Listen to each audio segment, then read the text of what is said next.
All right. Good afternoon, good afternoon, good afternoon.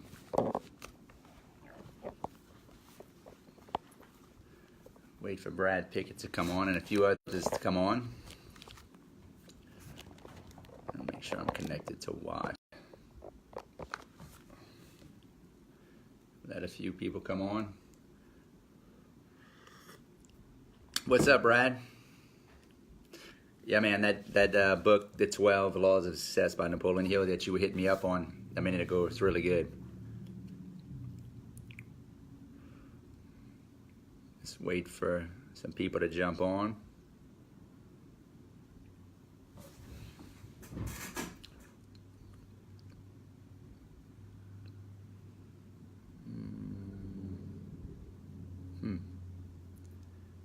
All right.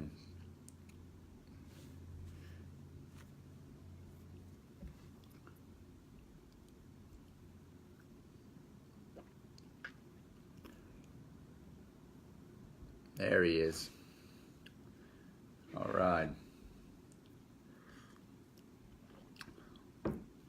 Brad Pickett and Brad REI. All right, let's wait for a few people to hop on.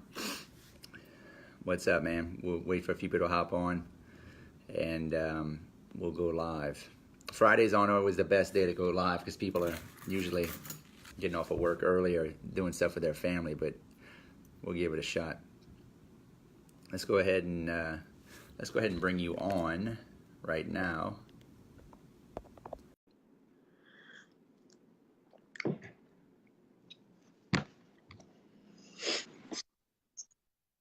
What's up? You see me? I can. You see and hear me?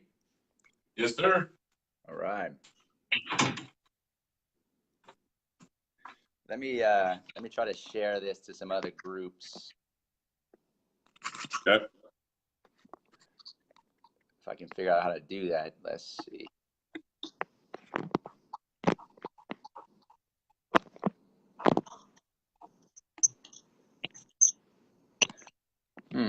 I don't think I know how to do that. I know on my personal page I can do it. Let me see. Yeah. Okay. So, wait for a few. Okay, we got a few people starting to pop on. When you pop on, give me a thumbs up if you can hear me. And Brad, what's up, Colton? Make sure you can hear me all right. I've got a really high-level wholesaler who crushes it in the Phoenix market.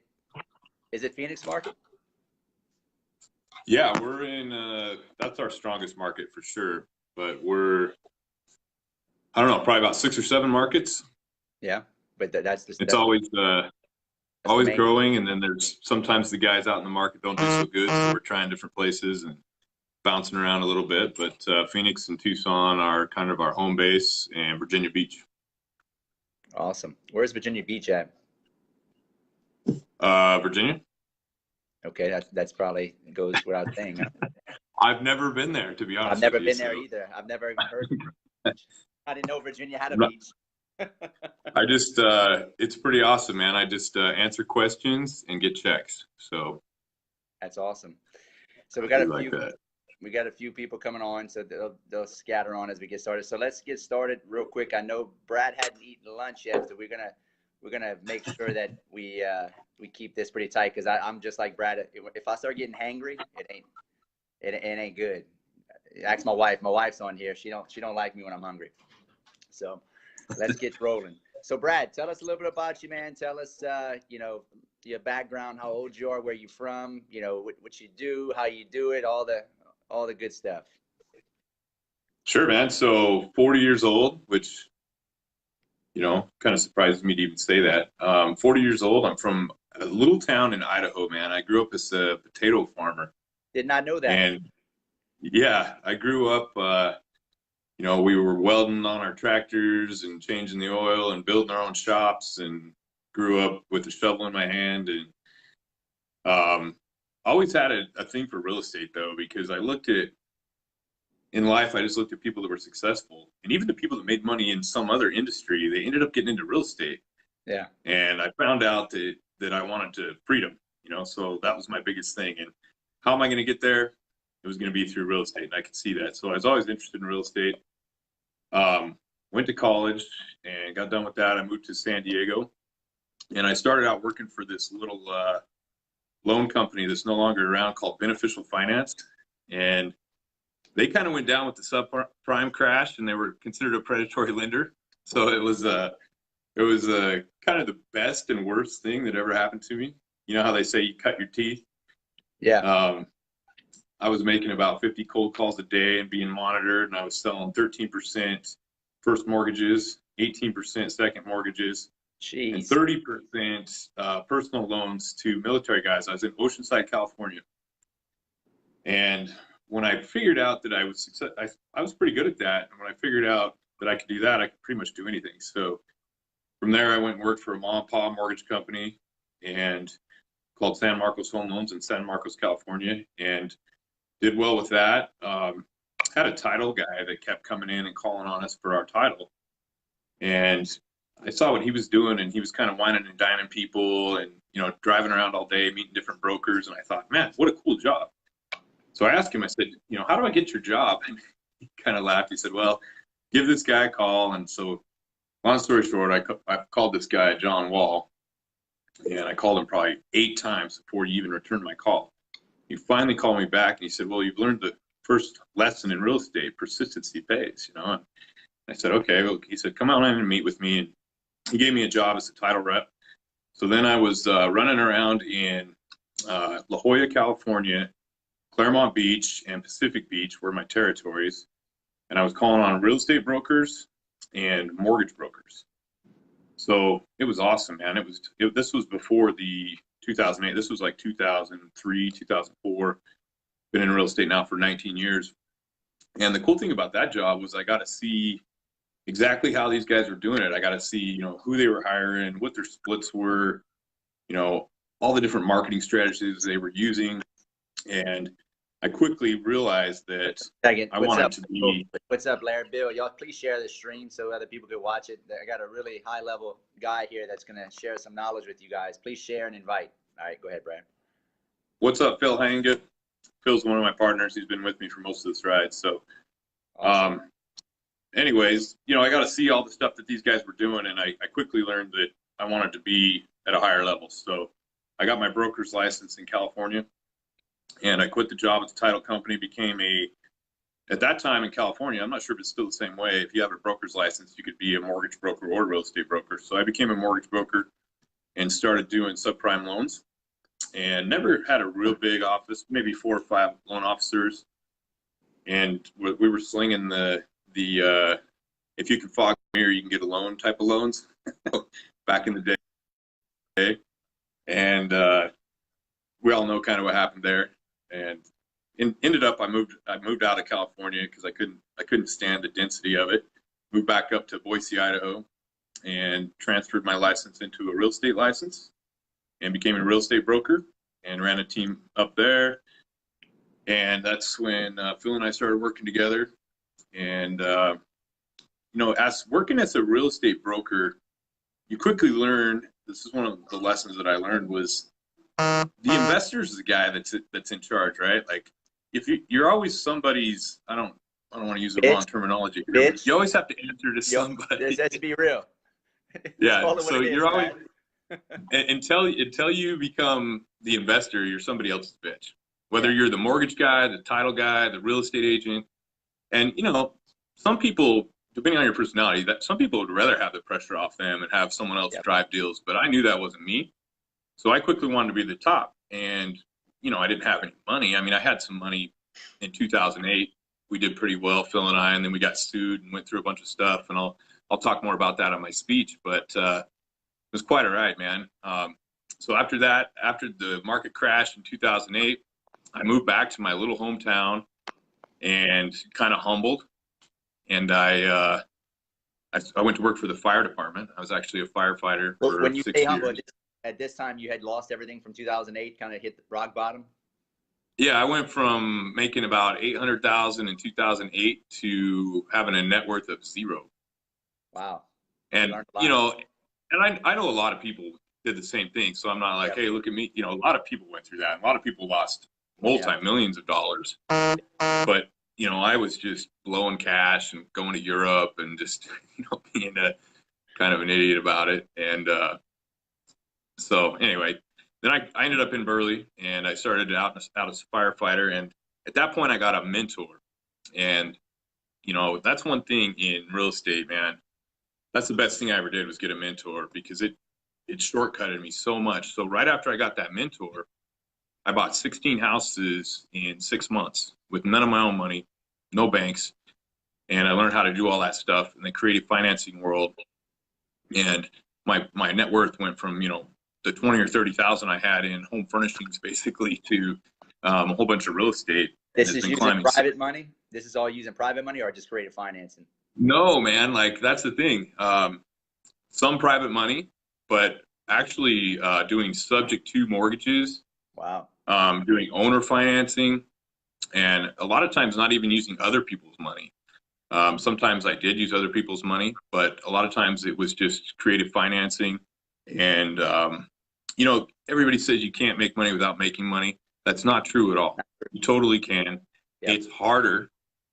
It's easier once you get money, but you definitely can. And I was a perfect example. So after a while there, I went from, what was it, 14 houses in 6 months. You guys can check that out. It's on YouTube. If you just Google firefighter buys 14 houses. And then within the next 2 years, I ended up at over 20 houses, and now I own, you know, north of 30 houses. So, and of all those houses, there's only one of them that I have my personal name on. All the rest are owned by an LLC. And the one that I have my personal name on is a house that I custom built when I was a firefighter to live in. So I don't even live there anymore. But the moral of the story is, you don't have to have credit. You don't have to have money. And you do have to have strategies, and you do need a good mentor to do all these things.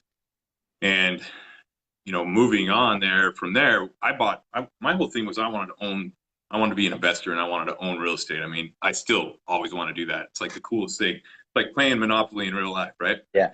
So what I did different, or what I would do different now, is I didn't really wrap my head around wholesaling until, you know, probably about 4 years ago. And I got lucky. You know, I had this fairly good sized portfolio, 20 plus houses, but I was living, you know, not necessarily month to month, but pretty damn close. You know, you're supposed to have 6 months of reserves for, let's say you have, you know, 10 houses and the mortgages are 20 grand a month or whatever. You should have 6 months of reserves for that in case something goes wrong. And I didn't have that. So looking back, I got lucky because I didn't have too many vacancies occur at the same time, but I was always struggling. You know, one house would go vacant and I'd have to put new carpet in it, and I was jumping back and forth. And what I wish I would have done, and the moral of the story is, you start with wholesaling, because wholesaling, if you put wholesaling in the front of your marketing plan, your entire real estate plan, if you put it at the apex of the front, you turn your marketing on, you build your business around wholesaling, every single other thing will come out of there.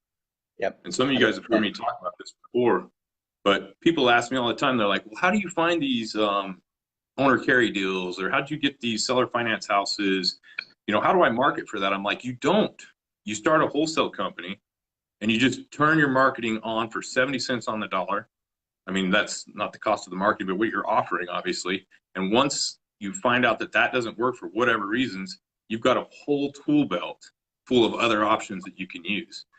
But if you start with wholesaling, you can go anywhere. Now, if you go the other route and you start out with any of these other strategies, you can't go back to wholesaling. Yep. So lead with wholesaling with all your marketing efforts, and your whole portfolio will come out of that. And that's kind of what I figured out. And then I realized how important marketing is. I love that. I mean, I think it's so that I have a whole chapter in my book written just about what you said. That's so, and not a lot of people talk about that. I'm glad you recognize that wholesaling is the foundation. If you get the wholesale piece in, everything else goes right. You can't mess up. It's almost hard. It's almost impossible to mess up. It is. I mean, it's impossible to mess up, but it's also hard to be successful with wholesaling in the beginning for several reasons. And maybe we should talk about that a little bit. You know, I'll be honest, when I first was looking at wholesaling, I couldn't really wrap my head around it. It didn't seem really fair to the seller. Right. And I totally believe it is now. It didn't seem fair. I couldn't understand. I'm like, wow, it sounds too good to be true, right? You're just like, how does this even work? And so I had these blocks, and I knew people were doing it. I knew people were killing it. I would see them kicking ass and me struggling. I mean, I own more properties, but I just kept kind of blocking it. You know, I was like, what the heck is this? You know, and I couldn't wrap my head around it. And I wished I would have earlier. And then when I finally wrapped my head around it, I realized that we're providing tremendous value. We're providing tremendous value for the seller because we've got a pocket full of cash investors, including ourselves, that can come in and buy these houses. We're providing tremendous value for the neighborhood because we're bringing the neighborhood up and we're getting out, you know, sometimes drug dealers, bad tenants, cleaning up houses, eutrophication for the neighborhood. And then we're providing tremendous value also for the investor because the investor doesn't want to go out and door knock and find all these houses. So we're actually providing a lot of value. And when you start to think about it in that sense, you know, it really makes a lot of sense. So I wish I would have figured that out a lot earlier.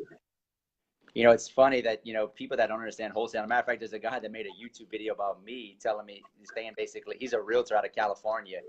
And all you got to do is YouTube, but he tagged me and he made a video about me saying how I was, you know, wholesaling is unethical and what I do is unethical because he's a realtor, right? They don't realize that not everybody is a realtor. It's not always about the money. They're not always trying to get the max amount of money. It's about the time a lot of times. A lot of people just want you to save them time.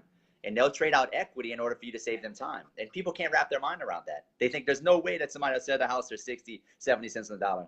I do it every week. Yeah, absolutely. And let's go even a level deeper than that. It's about the value you provide. And a realtor, I know some awesome realtors. Some of my best friends are great realtors. But I tell you, they're about 1 in 10. And you can hold me to that statement. How much value are you providing? That's what it comes down to. How much value are you providing? That's what you get paid for. And you know, there's too many people in every industry. I don't want to pick on realtors, you know, but with realtors, sometimes they're not even providing any value, especially in this day and age where everything's online anyways. That's why there's all these companies popping up that buy houses for cash. I mean, out in Phoenix, we've got, of course, I'm not going to be able to remember them all, Open Door. There's several of them out here that are OfferPad. So there's several companies that are just like knocking the whole real estate model on its side. And, you know, these realtors are going to have to, number one, they're going to have to take a commission cut. It's coming. And number two, they're going to have to figure out ways to bring a lot more value. And if I'm a person that's selling my house, I want to talk to somebody that has a whole slew of options. Because there's times when putting it on the MLS, and I got the, you know, we call him Mr. Goldballs. He's got the, you know, the 18-inch nails and the brand new floorboards, the crown molding and the 3-inch carpet, you know, whatever. He's got the perfect house, right? Some of those houses belong on the MLS, and you're going to get the most money on the MLS. But not everybody fits that model. And if I'm bringing a real estate expert, because in the seller's mind, people think that a realtor is a real estate expert. I wish that was true. It's a lot of times it's not. So for a seller that doesn't deal in real estate, they're making a phone call and they're trusting this guy knows what's best for them. But a good realtor or a good person that's going to help a seller needs to have multiple options. They should be providing them with, you know, what's the rental market if you want to rent this out? What can we do with the lease option? What if you want to do a seller carry so you don't have to pay capital gains? What if you want to, you know, get max dollar? I can come in and rehab it for you. What if you just want cash because you're wanted for murder and you got to go to Mexico? I mean, you never know. So I think that, you know, it's all about adding value. And and realtors are going to have to step it up, man, because in this information age, things are changing.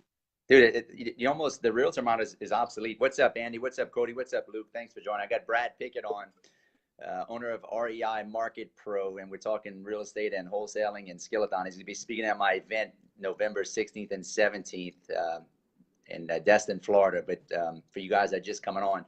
But anyway, Brad brings up a good point that, you know, we sometimes wholesalers have a bad stigma like that. You know, we're bad guys that would steal people's equity, and Brad was just elaborating on, you know, how that's not true. So I don't mean to cut you off. I had a bunch of people jump on while you were talking. I wanted to catch them up. So go ahead, Brad. Yeah, I mean, there are bad guys in wholesaling too. Let's be honest. Yeah. But it's all about value add. It's about being ethical and doing what you say you're going to do. You know, let's talk a minute about wholesaling too. I mean, there's a lot of shine to the wholesale industry. You know, you can come in and make infinite returns, and the barrier to entry is relatively low. As far as you and I were talking about this the other day, Chris, the barrier for entry is relatively low. You know, maybe a few marketing bucks or maybe just the gas to go knock on doors. but you've got to have the skills, and you've got to be able to get the deals. You say it the best, man. Skills close the deals, or what do you say? Skills get the deals to pay the bills. Yes, and not everybody has that. No. And then not only that, you also have to be extremely ethical in real estate, because I'll tell you what, man, I've seen it happen. And I know you have too, Chris. These guys come in and maybe they don't come in with the intention of hurting people, but they say something just to get paid. And then that comes back around. And I mean, it happens really fast. And then you'll see them move to another state, do the same thing, spin out there, move to another state. And so, you got to be ethical and I mean, you got to have skills. And I don't know, wholesaling isn't easy, man. No, man. How many people do you think are successful out of what percentage? I've been in the coaching industry for, I worked for some other big names in the industry before I started my own coaching company. And our fail rate was across the boards 90 to 95%, because most people couldn't hack the follow through. They didn't have the follow through. They didn't have the follow up skills. They didn't have the closing ability. And it's hard. Like they couldn't handle rejection, they like, Chris, I'd enroll them in, in another coaching company that I worked for, and they'd call me back and say, Chris, you enrolled me in this course, and I can't do it. I talked to 5 people and they all told me no. It's like, well, dude, that's how it is. Like, you got to go for no. Like, go talk to 100 people. You get 2 yeses maybe. Some people can't handle rejection. A lot of people can't. Yeah, rejection's a big deal. I mean, a good wholesaler should be making 10 to 20 offers a day. And what's up, Luke Weber? We haven't had a chance to meet yet, but Luke Weber is a great buyer in Vegas. Look him up. You got to have good buyers in your back pocket as well. And it takes time to build the business, man, and it takes experience. And you're definitely going to, what do we tell our new guys when they get on the phone? You're going to have about 10 really stupid conversations. So if you still get them out of the way, get on the phone and sound stupid. You're going to be embarrassed, but you got to get them out of the way, because they got to come out. Well, I want, people that are watching to understand, like, real estate is hard for a reason. It's simple, but it ain't easy. But you want anything that you get into that's worth a damn, that's worth building and working on, you want it to be hard, because it keeps the barriers to entry high, right? But once you're in and you figure it out and you've worked and you've paid your dues and you've got a successful business like me and Brad have, it's valuable. And why is it valuable? Because it's rare and it's hard. Just like diamonds and gold. Like, if it's easy to do, most likely it's a Ponzi scheme. And it's not. There's nothing that's easy, guys. Like, you want it to be hard. Like I tell my students, you want it to be hard. You want to go for the grind. Like, it'll be worth it. You look back like, damn, look what I did, because it's valuable after that. Yeah. And how many times have we failed? I mean, honestly, I've failed so many times. My partner, Phil, that works with me, I mean, we've probably lost money on half dozen houses at least. And that's just he and I've lost more than that. So you fail, you make mistakes, but if it's in your blood, man, you got to keep coming back to it. I mean, for me to leave a full-time firefighting job with pension and everything, I mean, that was a what does Tony Robbins call it? If you're going to take the island, you got to burn the fucking boats. Yeah. It's so funny you say that. Before I got into wholesaling, I knew about how to buy heavily discounted. I bought like $3 million worth of single family homes off of MLS, making like 20, 30 offers on MLS. And I got decent deals. I was buying them at 80, 85 cents on the dollar. And then we had a crash in Lafayette, and like I lost all my equity. So what I paid for them is what they're basically worth now. So I got like a slew of properties right now that I was telling my wife, we're probably gonna lose about 40 grand in the next 2 to 3 months because I got to unload these properties because I didn't buy them right. I would have never, ever bought those properties knowing what I know now, because I didn't know how to buy. I didn't have a wholesaling business set up. I didn't know how to go direct to seller, and buy them at 60, 70 cents on the dollar.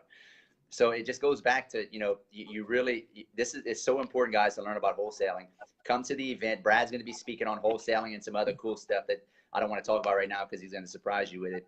But Brad is a super high level guy. I do business with him. Matter of fact, Brad, I told you, we closed on 3 fourplexes at, 12 units today at 11:30 that I bought for like 60, 70 cents a dollar that, that are getting $6,000 a month in income. And I got it from Brad. If you guys don't know Brad owns REI Market Pro. He can pull lists for you guys with the numbers, already skip trace, and he has a software to help you guys with ringless voice drop. Why don't you elaborate on that a little bit, Brad? Yeah, so when I realized what it would take as far as the marketing budget to run a wholesale company, especially in Phoenix, I'm like, no, you're looking at 10 grand to even make a dent out here. I mean, I'm sure people do it for less, but 20,000 to get real, and it goes up from there. So I started looking at that, and I'm like, well, I'm just going to be giving that to somebody else. So I thought, well, I'll just start a marketing company. And actually, it was also kind of as a shield for liability. I'm like, well, if I'm going to be making all these cold calls, I just as well have a shield there, you know. And I started a marketing company, and then I went out and made the relationships, and ended up getting my marketing at, you know, pennies on the dollar to what other wholesalers get it for, and started building that. And then I started realizing, well, holy cow, people need this, and they don't have a place to go where everything's in one place. Right now, people have to, then they,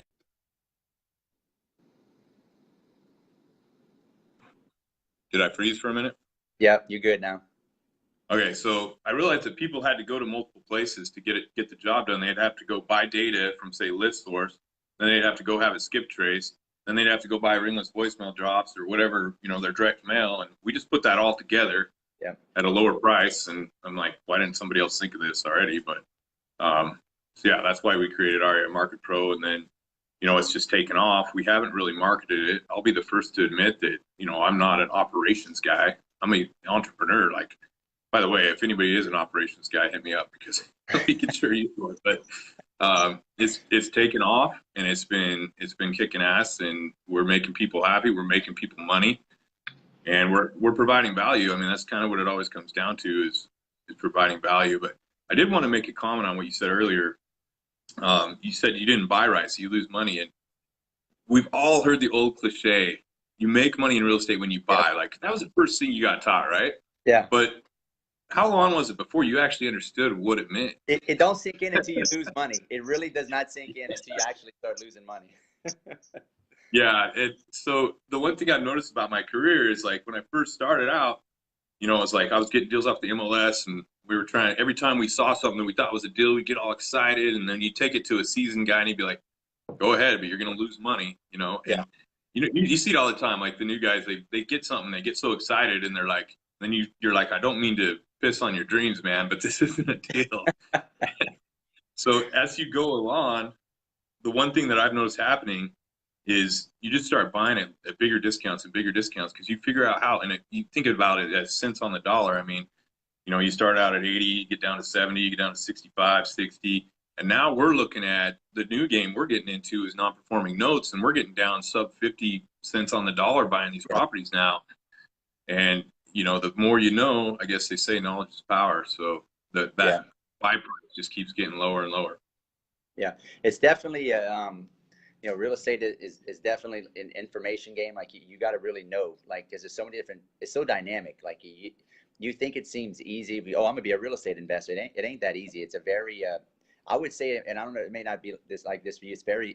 It's very gut with me, like intuition when I buy deals.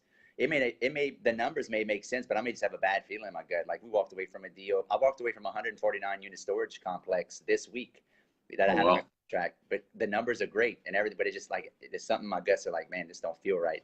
And every time I've went against my gut, it doesn't feel right, you know, and I end up regretting it. So, but you really got to know your numbers. You got to know your market and area. You got to know the conditions, what your competition is, you know, flow of traffic, everything. Like, it's so many different variables, especially if not necessarily for wholesaling, you need to know this, but if you're going to be a buy and hold guy, you got to think into the future, like, and what's my way out? Like, there's all kind of different variables, like how I'm going to get rid of this deal. But yeah, man, I mean, there's a lot to think about there. And, you know, and you don't have to, let me just add to that. You don't have to know that stuff, but you better know somebody who does. Yeah. Because I still don't know all that stuff, you know, but I know people that do. And it's good if you can learn to trust your gut. That's hard to do. I want to comment on something else you said. Like, when we first started out, I remember when I first started telling people, what do you do for a living? Real estate investor. I felt like I didn't deserve that title. Like, I'm like, you know, I thought like it's like talking down to people, like, I'm a real estate investor, you know, I got all this money. And now it's totally changed. Now when people ask me what I'm doing, I'm like, I don't even want to say real estate investor, because so many people are just like claiming, like, it's gone viral, man. Yeah. And so it's totally changed. I just want to comment on that. But yeah, knowledge is power. And what's funny about this too is we're only talking about one little niche of real estate. Yeah. I mean, we're talking about like one piece of the pie. You got commercial, you've got land, you've got storage, you've got, you know, multi-family. Oh, there's so many different assets or aspects of it, which makes it fun. 100%. Well, cool, guys. Let's see. There's a question here I want to answer. Yep. What are we? I can't even see it now. But what were we doing for cold calling lists?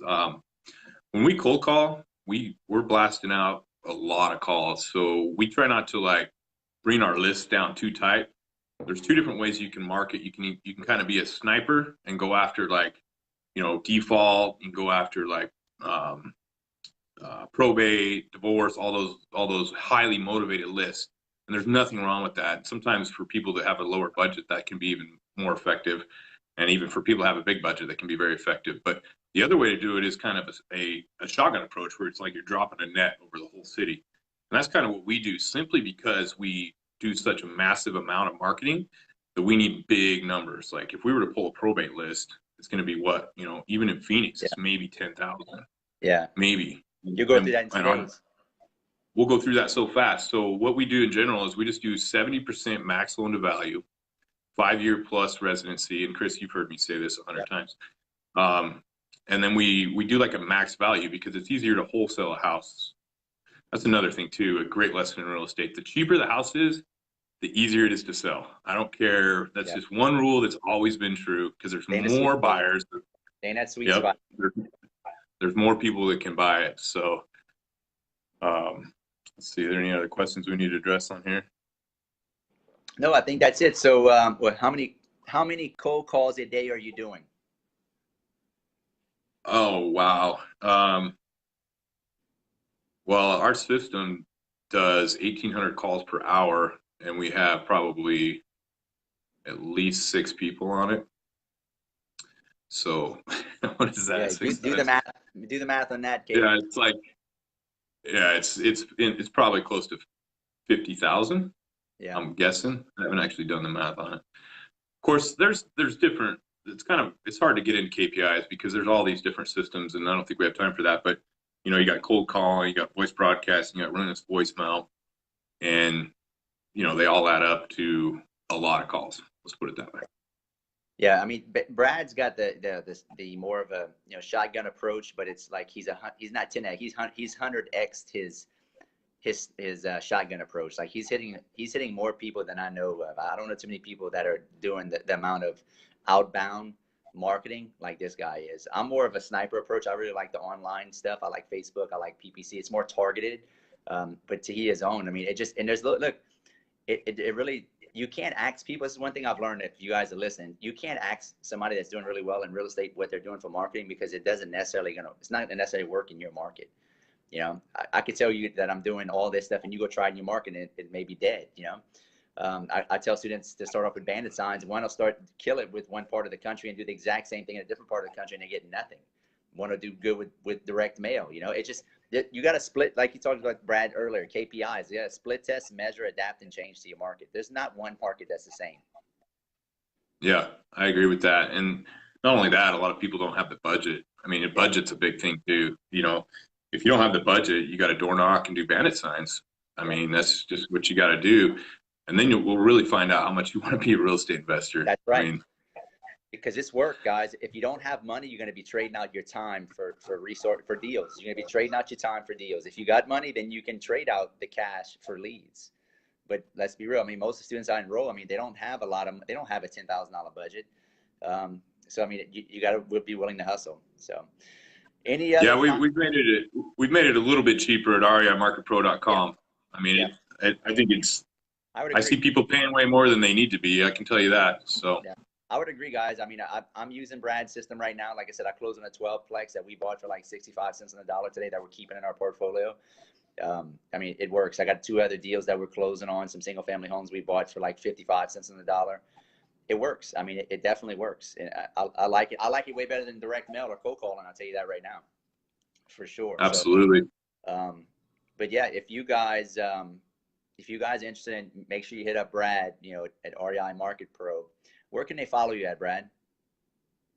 We got a page on Facebook, REI Market Pro, and then obviously my page on Facebook, just Brad Pickett on Facebook. And then my email is brad@phxhbc.com. Give a shout out to one of my old high school buddies, Rustin Ward. What's up, man? But yeah, glad you guys showed up. Hopefully you found some value. Awesome. What's up, Brad? So Brad, I really appreciate you coming on, man. I know you're busy, and I really appreciate you flying all the way to Florida and come and speak, and talk about, real estate and how you can help people. And just like you said, add tons of value and just help people. That's what it's about. Like, people think that you got to steal, cheat, and con people to make money. No, it's the exact opposite. Just help a bunch of people and you get paid by default. I mean, so. Absolutely, man. That's the one thing in life. And, I actually learned that through Tony Robbins. It's just add value. That's it, man. That's all. I don't care what industry. That applies to everything.